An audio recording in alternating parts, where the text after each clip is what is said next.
Hello guys, ayan kami lagi oh. Tuwing Sabado, sama-sama ang buong pamilya ng asawa ko. Tuwing Sabado talaga yan. Well, hindi pwedeng walang pupunta. Hindi man makumpleto, pero marami talaga yan. Lagi. Ayan ang labas ng sa likod ng bahay ng biyanan ko. Maganda kasi overlooking. Oh, ang ganda-ganda ng view sa labas. Parking kasi siya. Kung may makita kayong aso, ayan siya. Aso yan ng kapatid ng asawa ko. Ayan, punta muna ako sa loob. Ayan yung pamangkin ng asawa ko. Ayan. Ano ng kusina, yung kusina.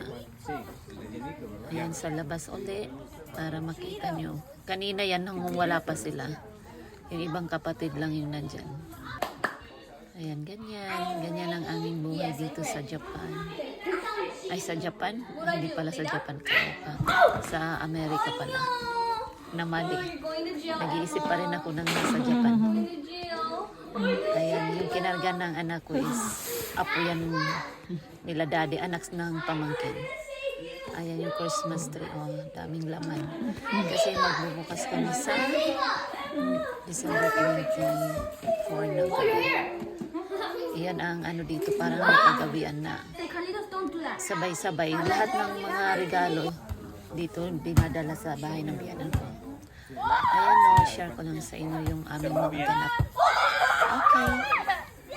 Sa susunod ulit. Bye-bye. Salamat. Bye.